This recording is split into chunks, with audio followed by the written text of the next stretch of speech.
Inside this case is a guitar filled with dynamite, and if I don't fix it in the next 2 days, the whole world explodes!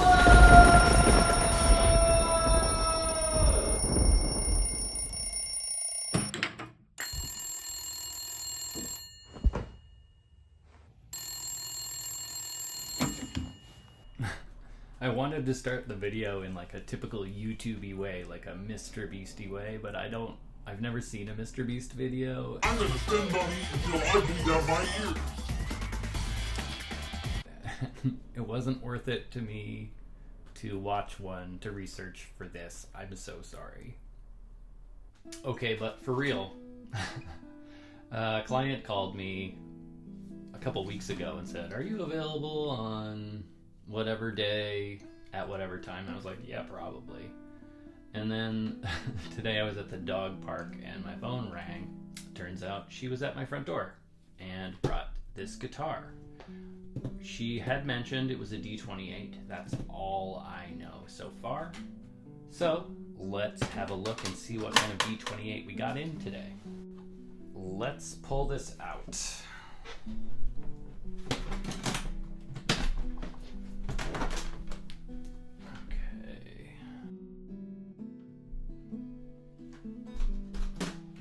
So, the reason this guitar is here is the action is high.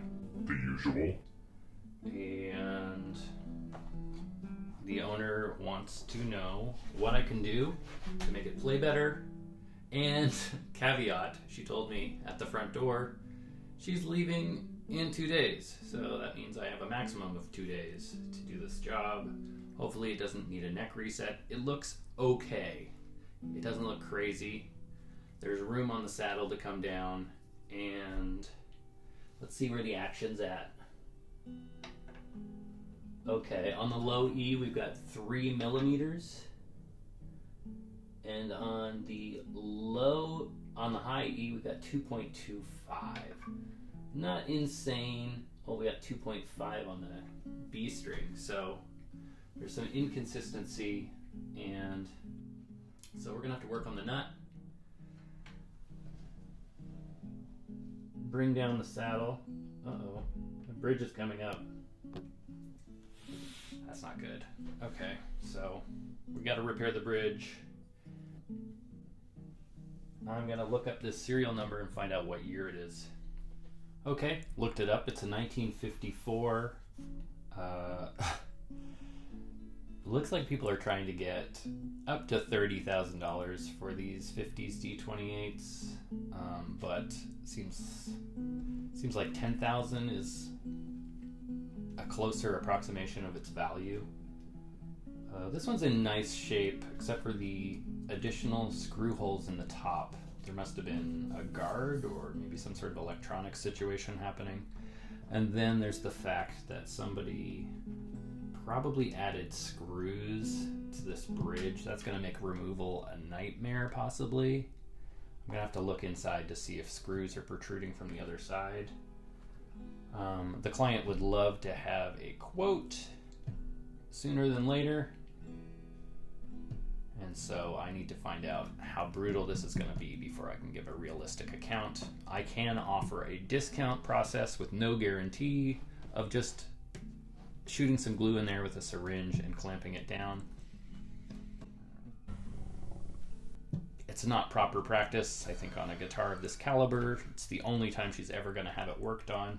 We'll just have to pull the bridge off, pardon me, and properly clean the surfaces and reglue it. Otherwise it probably won't last, because some dirt has probably got in there, and it's, I don't know, it's a toss-up. Other than that, it seems really sound. I don't see any loose braces, but once we look inside, we will know more. Because this is a 54, there is no truss rod in these necks. They are not even that crazy big, but gotta double check. Yeah, the neck is almost dead straight all the way to the overhang. Interesting. This fall on Peahen, a show so straight it won't even touch its own. Let me be straight with you. How straight? Dead straight. Starring big-time actors like this guy and this other guy. Dead Straight, a show so straight it's gay again. Okay, so all of these pins are plastic. I wouldn't expect a 1950s Martin to have plastic bridge pins, but I could be wrong. Let me know. I'm gonna recommend replacing the bridge pins. Here's a set of bone with abalone. I think looks pretty nice. Ebony with brass and mother of pearl. Which would you pick? There is some light playwear to these frets, but it's pretty minor. Probably come out in the wash when I polish them up. Okay, going in. What is that down there? There's a nice tone ball. Sick. Oh, never mind. There's the bridge. There are bolts in the bridge. That could be worse. Screws would be worse. Braces are looking attached. Pretty little build there. Allow us to enjoy some of the details of this Brazilian rosewood body. The heel is interesting, long. The volute is beautiful. The waffle back clusins are lovely. I'll have to try and find a screw for her. The back strap is pretty classy. Is it classy enough? We have this long laundry list of things to do. Remove and reglue the bridge. Because of the bolt holes, we might have to repair the ebony of the bridge and refill those holes. There's 2 bent tuner shafts that need to be straightened. There are several stripped out tuner screw holes. There's 1 missing tuner screw. I can probably find something. And then we need to clean and polish the fretboard and frets, dress them, adjust the saddle and nut. And that's about it. So it's not a little, it's not a lot. Not having to do a neck reset in 2 days is great news. Interestingly, it's just the lower holes that have been stripped out on these 4. These 2 are still secure. See this? This is not rust. It's the dust that got pulled up against the tuner when somebody over tightened the screws and stripped out the holes.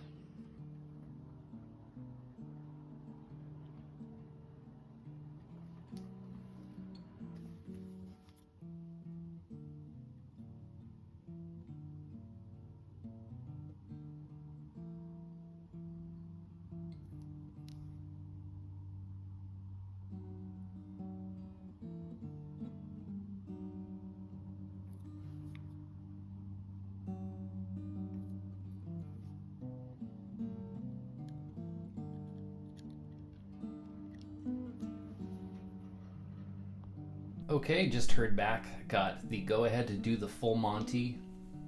Love it. Love it when somebody wants their instrument fixed.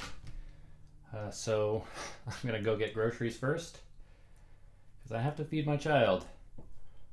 And then I will see what it takes to get this bridge off. Okay, since we're doing this, the first thing I'm going to need to do is get off this bridge. And that's going to be a matter of first taking off the nuts on the other side of the bolts that they added to this. So I need to find my socket set and then guess what size socket it is. It feels tiny. That's what she said. I'm gonna guess 5 millimeters. I'll be back. obviously. It was Imperial, it's 1/4 inch.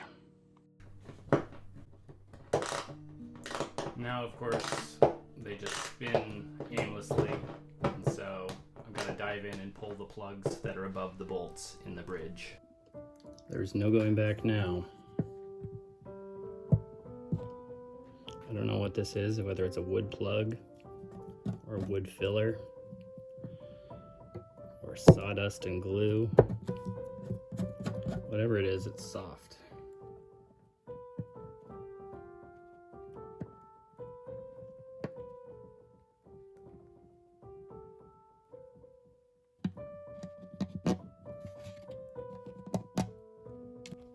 Just for the record, there's already an excess footprint here from the previous repair.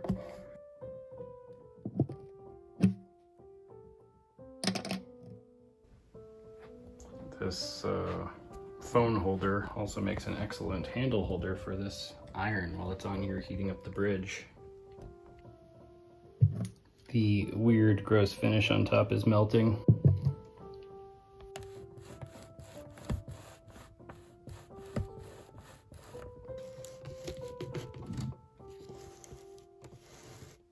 You have to be patient with this, otherwise you risk pulling part of the top off.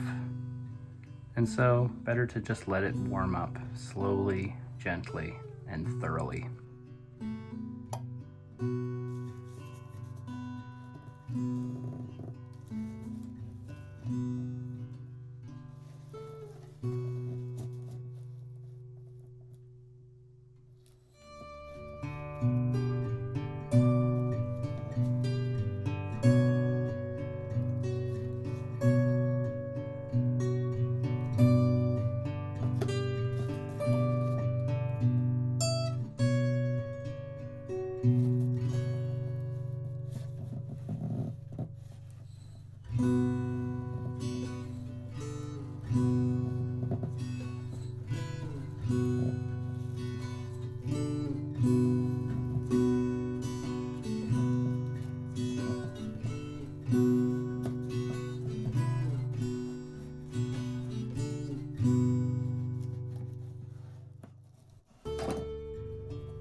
So next I need to clean the material off the bottom of the bridge and flatten out any areas that might get in the way.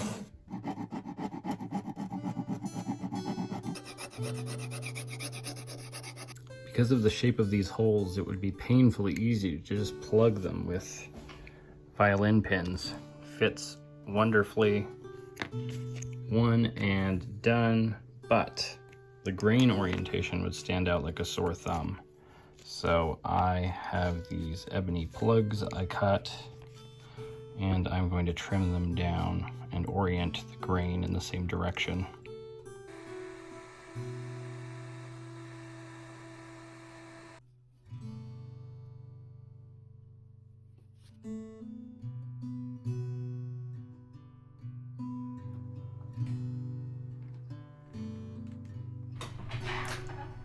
There's always that dichotomy when you're fixing up something old, where when you bring out the best in something, you also bring out the worst in it. When you polish something up, you see its scars more clearly. It's a deep effing metaphor.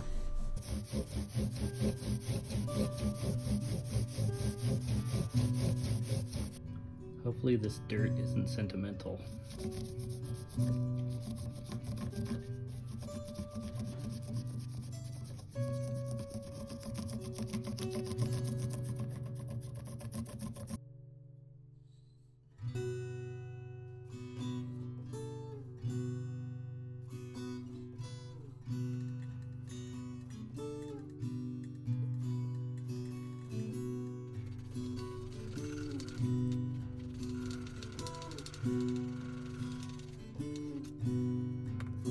Let's see if it holds up to the scrutiny of sandpaper.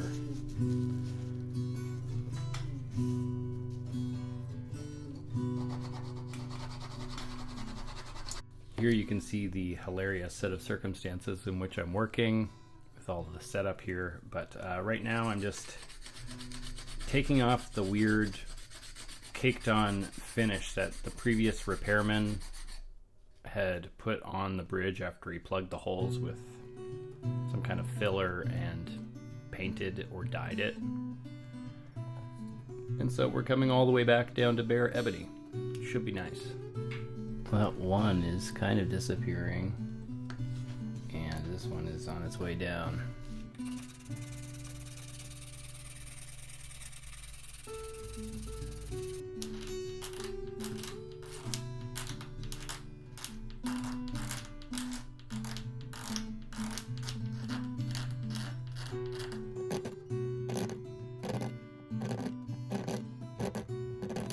I don't mean to oversimplify this, but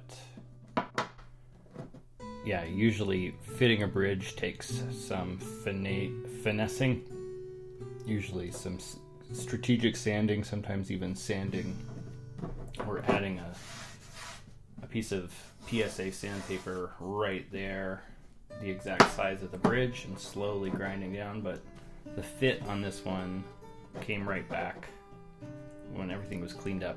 They fit beautifully, clamps up nicely with just 2 clamps. Not gonna argue with that. No way I'm gonna besmirch this 1954 Martin with tight bond, so I'm gonna heat up some hot hide glue.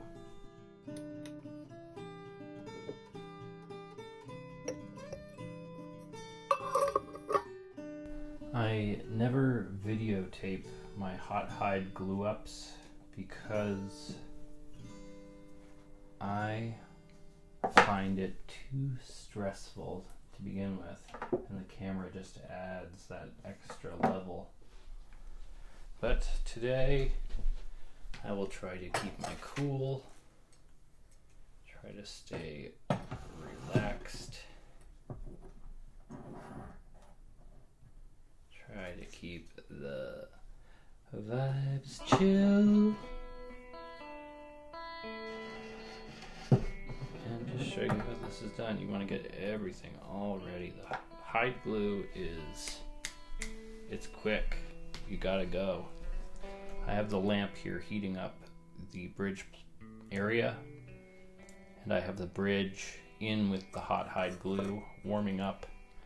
It's saying 140 degrees, and we are ready to go. So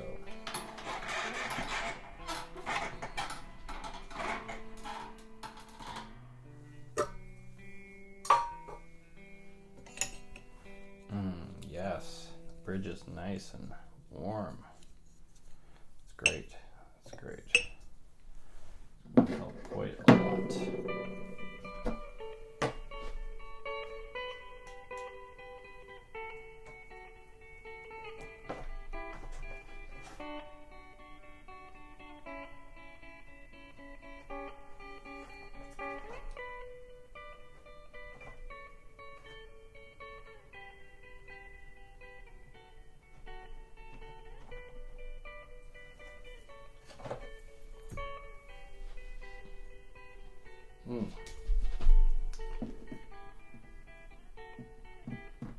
So got a little bit of spillage and leakage, but we gotta keep moving.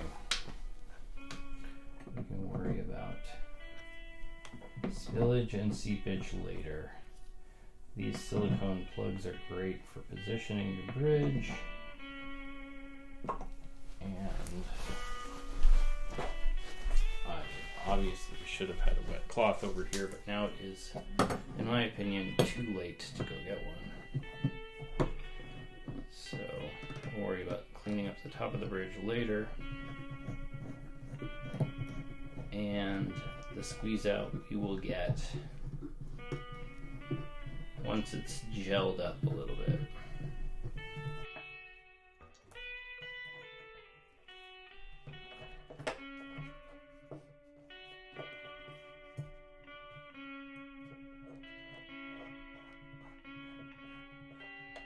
Great, that should be it. Now I'm going to turn off the camera and look more closely.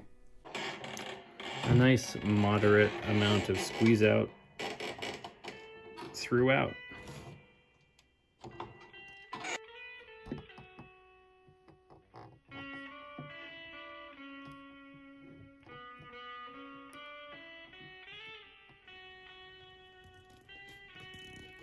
It has the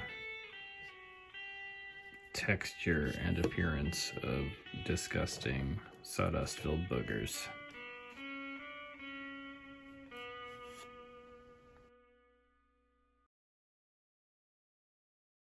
It's tomorrow again. Rob Schneider in tomorrow again. Sorry, thought that would land. It didn't land. Yo, it's only September, and these squirrels are dipping hard into their stash, young.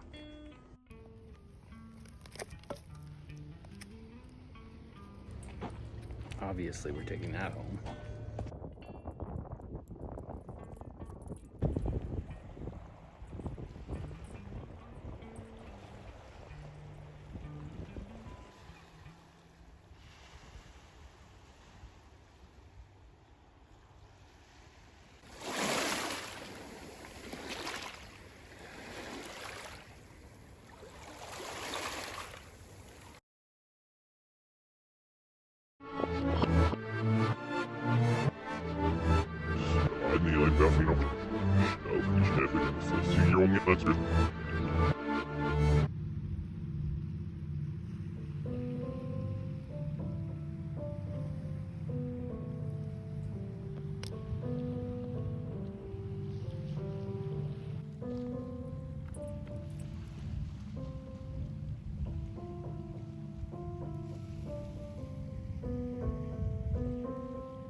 We're gonna take the clamps off and check out our bridge. Clean off the excess glue that's on the top here with just some hot water. Hot water. There's the camera. I'm really good at this. I'm a TV personality. I can speak English. I didn't want to wait for the water to get warm and waste all that water, so I just used cold water, and look. Almost gone already.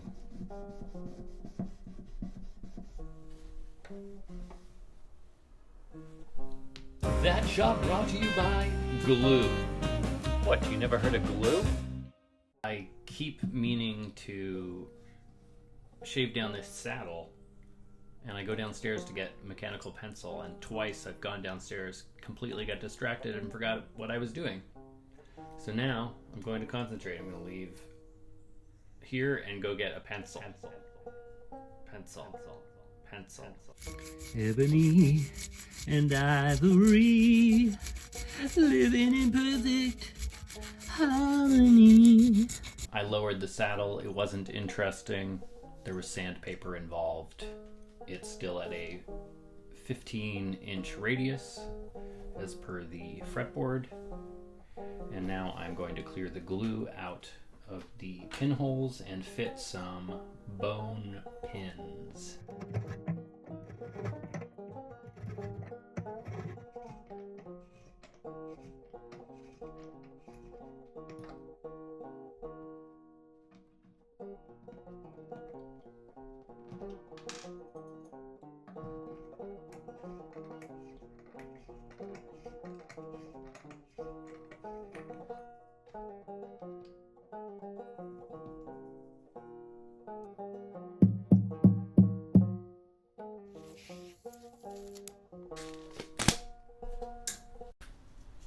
Of course, I'm a little nervous tuning this up.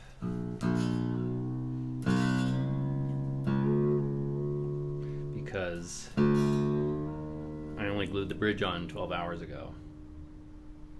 But we're hoping for the best.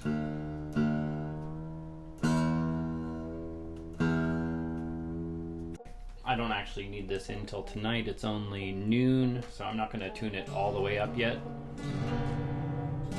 But I will check our measurements. At the 12th fret, we are at 2.25 for the low E and 1.5 for the high E. 1.75. Excellent action. Hopefully it plays without buzzing. This is pretty exciting. I am very nearly done, I guess. I'll have to test it out and maybe make a couple more adjustments, but we're very close. I might need to bring down the nut a little bit, but we're gonna see once it's up to full tension because there's no point in checking until then. So I'm just gonna clean the whole guitar and have it ready to rip.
I can't really blast it or it blows out the mics.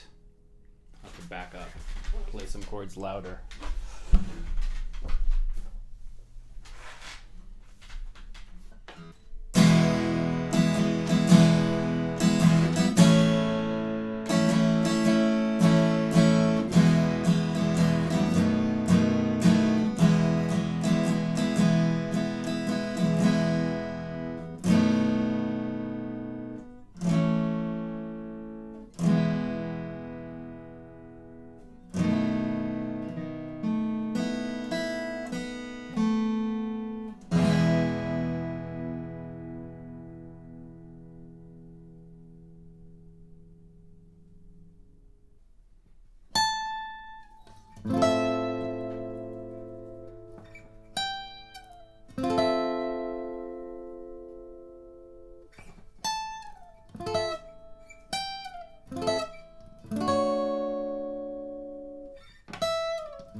Sadly, the Martin was picked up already.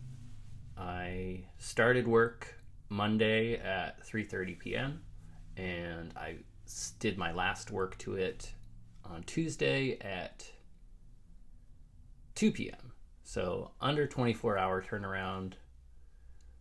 And I just wish I had got to play it a little bit more, got a little more familiar with it after it warmed up to its new strings. But hopefully the customer is happy and it goes strong for many, many years to come. Thank you for watching. Feel free to check out some other videos, like, subscribe, Patreon, all of that stuff. Thank you. Bye. Now about the torture